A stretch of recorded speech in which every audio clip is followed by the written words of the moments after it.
BJP को देश के सामने माफी मांगनी चाहिए इस बात के लिए कि नोटबंदी जैसी योजना उनकी फर्जी निकली। आजादी के बाद किसी भी दल के सांसद के घर से इतनी बड़ी मात्रा में कैश नहीं पकड़ी गई। অফিসে ফোনের পর ফোন আসছে আমাদের অফিসে যে দাদা শেষ অবধি টাকার অঙ্কটা কোথায় গিয়ে দাঁড়াবে বলুন তো। যারা ফোন করছেন এবং যারা এই প্রতিবেদন দেখছেন তাদের বলি, যারা বাড়িতে বসে টাকা গুনছে তারাই এখনো বুঝে উঠতে পারেনি যে শেষ অবধি টাকার অঙ্কটা কোথায় গিয়ে দাঁড়াবে।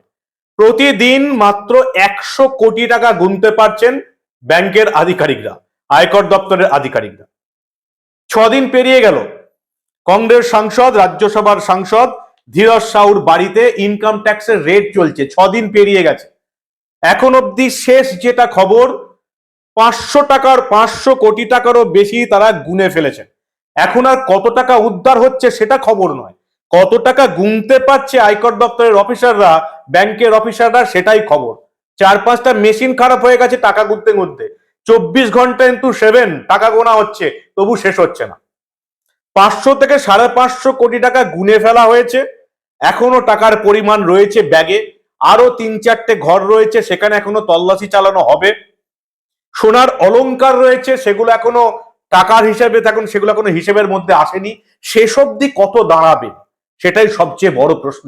দেখাবো সেটা, এবং সেই সঙ্গে এটাও দেখাবো যে কংগ্রেস কিভাবে হাত ধুয়ে নিল তাদের সংসদের কাছ থেকে, এবং ইন্ডিয়া জোট কংগ্রেস সাংসদের বাড়িতে 500 কোটি টাকা এখন অব্দি উদ্ধার হয়েছে তার জন্য দায়ী করেছে মোদী সরকারকে। অবাক হচ্ছেন তো? হবেনি। এই গুরুত্বপূর্ণ এবং মজাদার প্রতিবেদন শেষ অবধি দেখুন। আমি মানব, দা নিউজ বাংলায় আপনাদের স্বাগত জানাচ্ছি। অবাক হয়ে গেছেন স্বরাষ্ট্রমন্ত্রী অমিত শাহ। স্বাধীনতার পর আয়কর দপ্তরের হানা থেকে এত পরিমাণ টাকার অঙ্ক উদ্ধার হওয়া আজ অব্দি ভারতবর্ষের মানুষ দেখেনি। এর আগে একজন সরকারি আধিকারিকের বাড়িতে দেখেছিল 250-300 কোটি টাকা উদ্ধার হয়েছিল। অজয় দেবগনের ফিল্মে দেখেছে কয়েকশো কোটি টাকার উদ্ধার হয়েছে। আর আমাদের বাংলায়, এই বাংলার মানুষ পার্থ চট্টোপাধ্যায়ের বান্ধবী অর্পিতা মুখোপাধ্যায়ের 2টি ফ্ল্যাটে দেখেছে 50 কোটি টাকা উদ্ধার হয়েছে। কোথায় 50 কোটি আর কোথায় 500 কোটি এখন অব্দি? 6 দিন পেরিয়ে গেছে, টাকা গুনে শেষ করতে পারছে না আয়কর দপ্তরের অফিসাররা এবং ব্যাংকের অফিসাররা। এত কি করে ইনকাম করলো ভাবুন। এত টাকা ইনকাম করে বাড়িতে রেখে দিয়েছে, সেই টাকা গুনে শেষ করতে পারছেন না সরকারি আধিকারিকরা। শেষ খবর যেটুকু আমরা পেয়েছি এই প্রতিবেদন শুরুর আগে পর্যন্ত, প্রায় 500 কোটি টাকার গুনতি হয়ে গেছে। আরো 3-4টে ঘর বাকি আছে, আরো প্রচুর টাকা পড়ে আছে যেগুলো গুনতে হবে, গুনতে সময় লাগছে। কারণ এই বাড়িতে 500 টাকার বান্ডিলের পাশাপাশি রয়েছে 100 টাকা, 50 টাকা, 200 টাকার বান্ডিল। এবার বুঝতেই পারছেন 100 টাকার বান্ডিলে যদি সারাদিন 100 কোটি টাকা গুনতে হয় তাহলে কতটা সময় লাগবে। এই ধীরজ প্রতাপ সাহু রাজ্যসভার সাংসদ, তিনি আবার নরেন্দ্র মোদী সরকার যখন নোটবন্দি করেছিলেন সেই নোটবন্দির বিরুদ্ধে লিখেছিলেন যে এই নোটবন্দির পরে কিন্তু ভ্রষ্টাচার শেষ হবে না। শেষ করতে পারবে কি ভাবুন। বাংলা একটা প্রবাদ আছে না, চোরের মায়ের বড় গলা।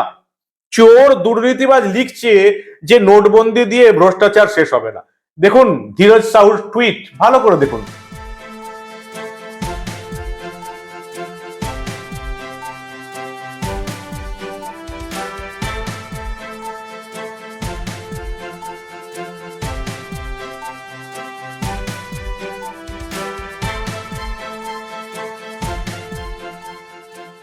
টাকার বহর দেখে লোকসভা ভোটের আগে ঘাবড়ে গেছে কংগ্রেস, দূরত্ব বাড়াচ্ছে নিজেদের সাংসদের চেয়ে। কি বলেছে কংগ্রেস বলছে যে এত টাকা কোথা থেকে এলো তার ব্যাখ্যা ওই সাংসদকেই দিতে হবে, এবং কংগ্রেসের দলের তরফ থেকে এই সাংসদ ধীরজ সাহুকে নাকি চিঠি পাঠানো হয়েছে, নোটিশ পাঠানো হয়েছে, কৈফিয়ত তলব করা হয়েছে, শোকজ নোটিশ দেওয়া হয়েছে ধীরজ সাহুকে যে ভাই তোমার বাড়িতে এত কোটি টাকা কোথা থেকে এলো তুমি হিসেব দাও। কংগ্রেস হিসেব চাইছে তার রাজ্যসভার সাংসদের কাছ থেকে। কংগ্রেসের মুখপাত্র জয়রাম রমেশ দলের অবস্থান স্পষ্ট করতে গিয়ে লিখেছেন, এক্স হ্যান্ডেলে লিখেছেন, কংগ্রেস কোনোভাবেই সাংসদ ধীরজ সাহুর ব্যবসার সঙ্গে যুক্ত নয়। কংগ্রেস ব্যবসার সঙ্গে যুক্ত নয়, কিন্তু কংগ্রেসের ভোটের খরচা কে জোগাতো? ধীরজ সাহু। ঠিক যেমন তৃণমূল আবার পার্থ চট্টোপাধ্যায়, জ্যোতিপ্রিয় মল্লিক, অনুব্রত মণ্ডল, মানিক ভট্টাচার্য, এদের কারোর ব্যবসার সঙ্গে তৃণমূল যুক্ত নয়। কিন্তু তৃণমূলের ভোটটা কারা করত, এটা আর আমি নাইবা বললাম, আপনারা সবই জানেন। জয়রাম রমেশ বলছেন কংগ্রেসের সঙ্গে এর কোনো ভূমিকাই নেই। কংগ্রেসের আরেক মুখপাত্র কংগ্রেস নেতা সুবোধকান্ত সহায় বলেছেন, আমরা বহু বছর ধরে শুনে আসছি ওদের মদের ব্যবসা আছে এবং ওরা বস্তা বস্তা টাকা ইনকাম করেন, তবে এত টাকা ঘরের মধ্যে পাওয়া যাবে এটা আমরা ভাবতে পারিনি। ধীরজ এবং তার পরিবারের লোকেরাই এর উত্তর দিতে পারবে। এ তো গেল কংগ্রেসের কথা। আইএনডিআই এর জোট কি বলছে? কংগ্রেসের উপর ভরসা করে আইএনডিআই এ জোট করেছে, 28টা দলের জোট, 30টা দলের জোট। তারাও নাকি এই রাজ্যে, এই ভারতবর্ষে সরকার গড়তে চায়। অখিলেশ যাদবের বাবা মুলায়ম সিং যাদব আবার ভারতবর্ষের প্রধানমন্ত্রী হতে চান। জোটের নেতা অখিলেশ যাদব বলছেন, এই যে কংগ্রেস নেতার বাড়ি থেকে এত কোটি কোটি টাকা উদ্ধার হচ্ছে, 500 কোটি টাকা উদ্ধার হচ্ছে, এর জন্য বিজেপির লজ্জা পাওয়া উচিত। বিজেপিকে ধিক্কার। ভাবতে পারছেন কত বড় শিক্ষিত নেতা? কংগ্রেস নেতার বাড়ি থেকে টাকা উদ্ধার হলো, অখিলেশ যাদব ধিক্কার জানাচ্ছেন বিজেপিকে। কি বললেন তিনি, শুনুন ভালো করে। बीजेपी को शर्मिंदा होना चाहिए, बीजेपी को देश के सामने माफी मांगनी चाहिए इस बात के लिए कि नोटबंदी जैसी योजना उनकी फर्जी निकली। ये एक साहू नहीं, इस तरह के न जाने कितने घरों में लोगों के पास पैसा होगा। सरकार अगर ये बात कह रही है कि किसी घर में 250 करोड़ से ज्यादा पैसा निकला है, तो सरकार ये भी बताए कि 2000 रुपए जो आपने छापे थे वो किन किन बैंकों में, किस जिले में, किस बैंक की ब्रांच में सबसे ज्यादा जमा हुए हैं। जो सरकार नोटबंदी का सबसे बड़ा फैसला लाई हो और कहती हो इसके बाद काला धन खत्म हो जाएगा, आतंकवाद खत्म हो जाएगा, तो बताओ उस व्यक्ति के घर पर या उस जगह पर इतना पैसे कैसे निकल रहा है।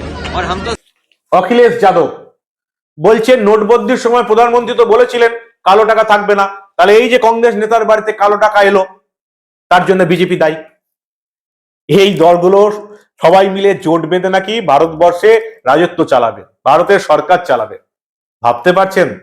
কোন দিন বলে বসবে, নরেন্দ্র মোদী তো বলেছেন খেতেও দেবো না, আমি খাইও না, কাউকে খেতেও দেবো না, না খাউঙ্গা না খানে দুঙ্গা। এবার কোনদিন যদি চোর ডাকাত ধরা পড়ে বলবে নরেন্দ্র মোদী তো বলেছিলেন যে চোর ডাকাত থাকবে না, তাহলে কোত্থেকে এলো? এরা নাকি সরকার করবে। অমিত শাহ বলছেন যে স্বাধীনতার পর ভারতবর্ষ এরকম দৃশ্য আগে দেখেনি, কংগ্রেসকে এর জবাব দিতে হবে। কি বললেন স্বরাষ্ট্রমন্ত্রী অমিত শাহ, শুনুন আপনারা। देखिए, मुझे तो बड़ा आश्चर्य है, आजादी के बाद किसी भी दल के सांसद के घर से इतनी बड़ी मात्रा में कैश नहीं पकड़ी गई होगी। सैकड़ों करोड़ों रुपए का कैश सांसद के घर से मिलता है और पूरा इंडी अलायंस मौन है इस करप्शन पर। मैं तो पूछना चाहूंगा इनके साथियों को, कांग्रेस का मौन तो हमें समझ में आता है क्योंकि इनकी फितरत ही भ्रष्टाचार की है, परंतु चाहे तृणमूल कांग्रेस हो, चाहे जेडीयू हो, चाहे आरजेडी हो, ये सारे दल डीएमके सहित चुप बैठे हैं। सपा भी चुप बैठी है, कोई रिएक्शन नहीं। अब मुझे समझ में आ रहा है कि मोदी जी के खिलाफ ये जो एक प्रचार अभियान चला कि एजेंसियों का दुरुपयोग हुआ है, वो क्यों चलाया गया? क्योंकि इनके जहन में एक डर था कि हमारे करप्शन के सारे कच्चे चिट्ठे खुल जाएंगे। और मैं मानता हूं कि ये उचित ही हुआ है। जिस प्रकार से इतनी विपुल मात्रा में भ्रष्टाचार झारखंड जैसे गरीब राज्य में हो रहा है, वो आंख खोलने वाला है। और ये जो राजनीतिक प्रोपोगंडा करते हैं एजेंसियों के दुरुपयोग का, उनको ये अपने आप ही उनके ही कृत्य से जवाब मिल गया है। इतना भारी करप्शन करने के बाद भी अगर कोई एजेंसी काम न करे तो एजेंसी की क्षमता पर सवाल उठते हैं। और मैं मानता हूं कि राहुल गांधी से लेकर इंडी अलायंस के सभी लोगों ने इसका जवाब देना चाहिए। भारतीय जनता पार्टी ये मसले को बहुत नीचे तक, इस देश के जन जन तक ले जाएगी और जागरूकता लाने का प्रयास करेगी। हमारी लड़ाई 2014 से भ्रष्टाचार के खिलाफ है। ढेर सारे कदम नरेंद्र मोदी सरकार ने उठाए हैं, प्रधानमंत्री जी ने उठाए हैं और इस दिशा में हम जन जागृति लाकर इसको जरूर लोगों तक पहुंचाएंगे। এখানেই কিন্তু শেষ নয়। ঝাড়খণ্ড ওড়িশার এই কাণ্ডের সঙ্গে, এই ধীরজ সাহুর কাণ্ডের সঙ্গে কিন্তু আমাদের কলকাতার যোগ আস্তে আস্তে স্পষ্ট হচ্ছে। হতেই পারে কলকাতায় ধীরজ সাহুর বাড়ি থেকে উদ্ধার হলো আরো কয়েকশো কোটি টাকা, আশ্চর্যের কিছুই নেই। ইতিমধ্যেই তল্লাশি শুরু হয়েছে বালিগঞ্জ, কাশীপুর, লালবাজার স্ট্রিটে, এবং যেটুকু তদন্ত সূত্রে উঠে এসছে যে দেখা যাচ্ছে যে এই ধীরজ প্রচার সাহু, যার এই ঝাড়খণ্ড এবং ওড়িশা থেকে কোটি কোটি টাকা উদ্ধার হয়েছে, তার পার্ক সার্কাসের পাম অ্যাভিনিউতে তার একটা বিশাল ফ্ল্যাট আছে এবং সেই ফ্ল্যাট দীর্ঘদিন ধরে বন্ধ। ধীরজ প্রচার সাহুর নামে সেখানে ফ্ল্যাটের নেম প্লেট আছে।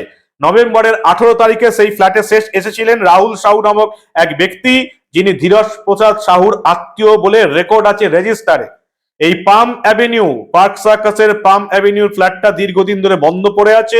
ইনকাম ট্যাক্সের ডিপার্টমেন্ট ওখানে গিয়েছিল, ফ্ল্যাট বন্ধ থাকায় ফিরে চলে এসছে এবং তদন্তকারীরা মনে করছেন যে পার্ক সার্কাসের এই পাম অ্যাভিনিউর ফ্ল্যাটেও কিন্তু কয়েকশো কোটি টাকা থাকতে পারে, তারা আশঙ্কা করছেন। অতএব কলকাতা যোগও কিন্তু আছে। দেখা যাক যে ইনকাম ট্যাক্সের অফিসাররা কলকাতায় এই পাম অ্যাভিনিউর ফ্ল্যাটে যান কিনা বা সেখান থেকে আদৌ কিছু পাওয়া যায় কিনা। কিন্তু খবর হচ্ছে এটাই যে কংগ্রেস ধীরজ সাহুর কাছ থেকে নিজেদের হাত গুটিয়ে নিচ্ছে, হয়তো এবার তাকে সাসপেন্ড করে নিজেদের মুখ রক্ষা করতে চাইবে। অন্যদিকে ফ্যাসাদে পড়ে গেছেন ব্যাংকের কর্মীরা। এত টাকা, শুধু যদি 500 টাকার নোট হতে তাহলেও নয়, কথা ছিল 5 টাকা, 10 টাকা, 100 টাকা, 50 টাকা, 200 টাকার নোটে গোটা বাড়ি ভর্তি, গুণে শেষ করা যাচ্ছে না। অমিত শাহ বলছেন স্বাধীনতার পর এমন দৃশ্য ভারতবর্ষের মানুষ সত্যি আগে দেখেনি। টুইট করেছিলেন ধীরজ প্রতাপ সাহু, তার বাড়ি, এই যে নোট গণনা চলছে দেখুন, ব্যাংক কর্মীদের শুধু অবস্থাটা দেখুন ভিডিওতে, টাকা গুনে যাচ্ছে, গুনে শেষ করতে পারছেন। ওই যে বললাম 500, 100, 200 কত গুনবে, পার ডে 100 কোটি টাকা গোনা হচ্ছে। 4-5টা মেশিন খারাপ হয়ে গেছে। গোটা ভারতবর্ষের মানুষ এই দৃশ্য সত্যি দেখেনি। এই কংগ্রেস সাংসদের বাড়িতে যে ঘটনা দেখছে গোটা দেশের মানুষ, এরাও নাকি দেশের সরকার করবে আবার। স্বাধীনতার পর 5 থেকে 6টা দশক যারা সময় পেয়েও এই দেশের কোনো উন্নতি করতে পারেনি, নিজেদের উন্নতি করেছে, তারাও নাকি 30টা দল নিয়ে সরকার করবে এবং জনগণের হয়ে কাজ করবে। কি বলেন আপনারা? আপনাদের মূল্যবান মতামত জানান দা নিউজ বাংলার কমেন্ট সেকশনে, আর দেখতে থাকুন দা নিউজ বাংলা শেষ অবধি। আয়কর দপ্তরের আধিকারিকরা মনে করছেন যে নগদ টাকা এবং সোনার উপর নিয়ে প্রায় 1200 থেকে 1500 কোটি টাকার কাছাকাছি যদি পৌঁছে যায়, তাতেও আশ্চর্যের কিছু নেই। আমাদের নজর থাকবে শেষ অবধি। আপনারা নজরে রাখুন দা নিউজ বাংলা।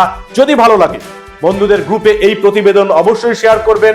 বন্ধুদের বলুন দা নিউজ বাংলার ইউটিউব চ্যানেল সাবস্ক্রাইব করে রাখতে, দা নিউজ বাংলার ফেসবুক পেজ লাইক ও ফলো করে রাখতে, কারণ আমরা কোনো ঘটনায় চেপে রাখতে দেব না।